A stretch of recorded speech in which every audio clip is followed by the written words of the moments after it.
So bow our heads. Oh, hallelujah. Thank you for your revelation today, oh God. How to worship you, Lord. Because you are worthy to be praised, Lord. You are worthy.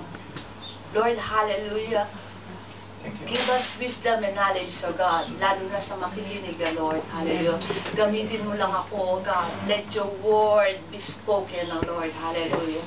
Lord, I humble myself unto you, O Lord. Hallelujah. Kung ano ang i-reveal mo, O God, let your Holy Spirit upon me, O Lord. Hallelujah.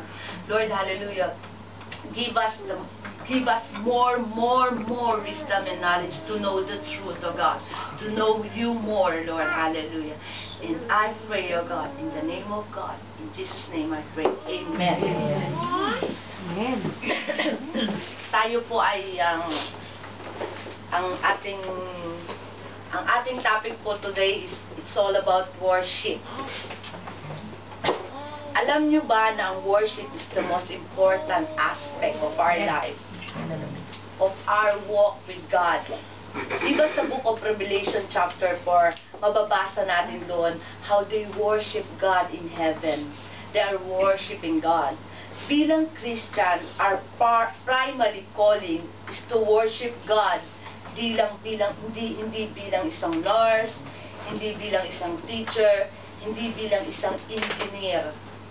Tinawag niya tayo para maging isang worshiper. In both song and life, one of the reason kaya pinahintulutan niya na gambalain tayo ni Taning. Alam niyo ba, kilala niyo ba si Taning? Abay, lagi lang nandyan si Taning. Alam niyo ba kaya hinayaan ni God na gambalain tayo ni Taning? Dahil we could live a lifestyle of worshiping God in our song and in our life. Kahit sa temptation and trials, para magkaroon tayo ng choices para sumunod sa Kanya rather than the pleasure of sin. And we could worship God by staying true to Him. The most powerful worship is a song, an attitude, and life of loving God. Despite going through suffering, hinayaan niya naman natili si Taning sa mundo para magkaroon tayo ng chance to prove our devotion to Him. There are two types of worship. Number one is we worship God verbally in a song. And number two, we worship God with a lifestyle of honoring Him. Ngayon, ang ating topic ay gagayahin ko si Papa part 1, part 2 para hindi naman ako maubusan. Ngayon, ang ating, wala akong video. Ang ating, kay Papa yun eh. Ang ating ngayon ay ang how to worship God verbal worship. Verbally. Ano nga ba ang verbal worship? Ito yung statement kung how we express He is worthy to be loved and praised. Di naman kailangan ng kanta dito, di ba? Pero sa kanta natin, doon lumalabas ang ating emosyon, di ba? Doon tayo makakapag-express kung ano nga ba ang nasa loob natin. Aminin natin, di ba? Sa mga broken-hearted. Diba? Sa broken-hearted, as in, ang pusong bato ang uso. Diba? Diba? Lalo na yung mga sinaktan talaga namang, kahit hindi nila kabisado ang pusong bato, narinig lang nila talaga namang, kabisado na! Diba? Lalo na yun. Diba? Yun yung way, no, how to express ourselves in a song. Kasi pinapil mo,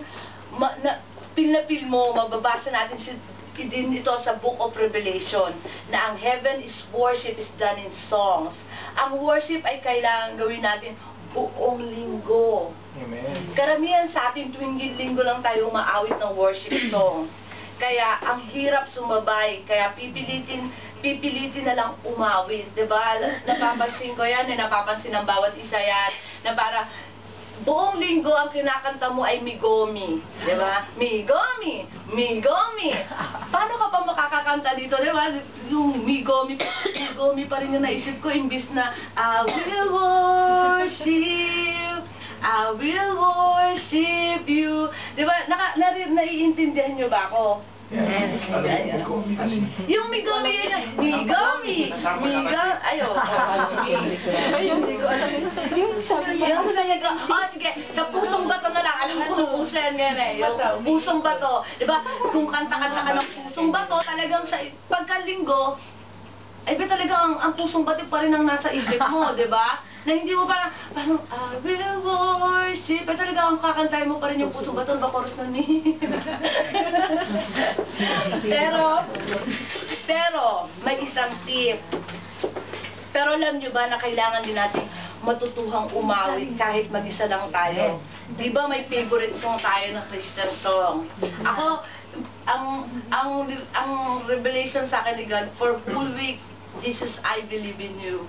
Kaya sabi ko, this Sunday kakantahin namin yung Jesus, I believe in you. Kasi iba yung flow. Iba yung flow sa akin.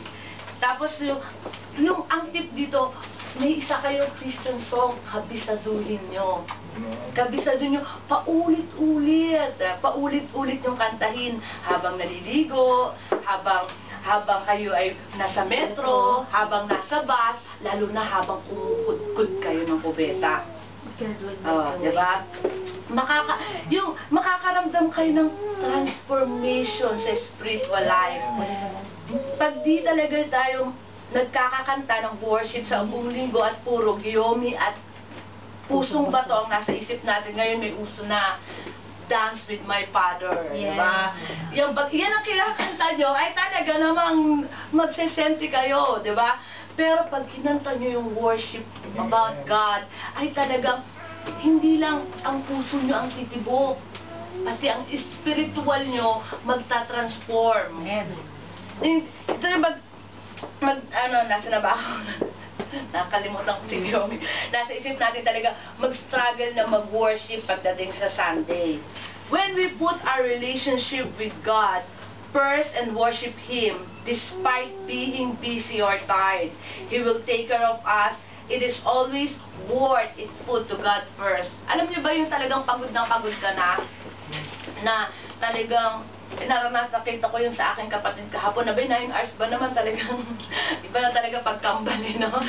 Nagkakudkud 9 hours. Talagang pagod na pagod siya, di ba? Pero kasi may practice pa kami. So, talagang kahit pagod siya, na platang-plata na yung kamay niya, but parang he choose para mag-practice pa rin to God. Yung parang yun sabi ko, kahit pagod tayo, if we put God first in our heart, alam niyo talaga makakaramdam kayo ng sigla. Tapos, hindi pa yun. Kunyari, kayo, katulad ko, ako yung nagda-diet, gusto kong pumayat, pero gusto kong tumaba ang spiritual ko. Kasi yung pala, ang worship na, pag meron tayong kinabisado na kanta na worship about God, talagang punta lang kayo sa YouTube, kayo nakakapanood nga kayo ng Father's Dance with My Father. What about i-search lang Hillsong or Gateway? Diba?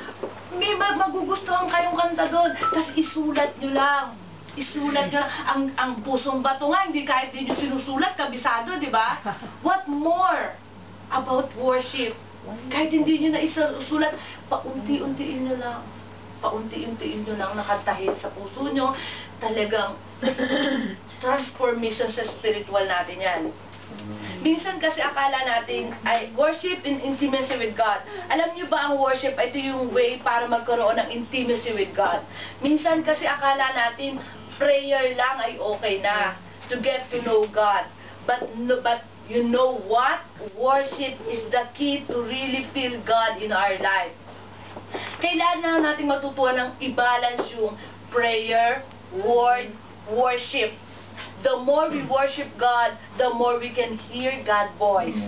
And if we learn to worship Him, kahit Him lang. Kahit Him lang. Kung talagang hiyang-hiya kayo sa boses nyo, sa kahit kayong mag-isa lang, hiyang-hiya kayo sa boses nyo, kahit Him lang. Lyrics, no? Pwede na yun. Kahit walang lyrics, basta you are. Kasi pag kunyari nandiyan na yung Holy Spirit, it leads you. Kahit anong nota, kahit anong tono, kahit pumipiyok kayo, kahit naghihim na lang kayo, ay talagang pumipiyok pa kayo, go. para maging excited kayo, para makita niyo yung transformation ng ating Holy Spirit. Kahit nagpapakain din naman ng ating spiritual, ito yung pagkain ng ating spiritual. Hindi lang prayers, hindi lang word, hindi lang Bible, hindi lang Word of God, but kasama to. Kasi di ba nasabi nga ni Papa yung body, ano yun, health centers. Kasali din to. My center lang. Oh, kasali din to na isama din natin to. Para, sino ang gustong magkaroong abs? Di ba, katulad ni Ronald, di ba? Abs, di ba? Sino gustong magka-muscle?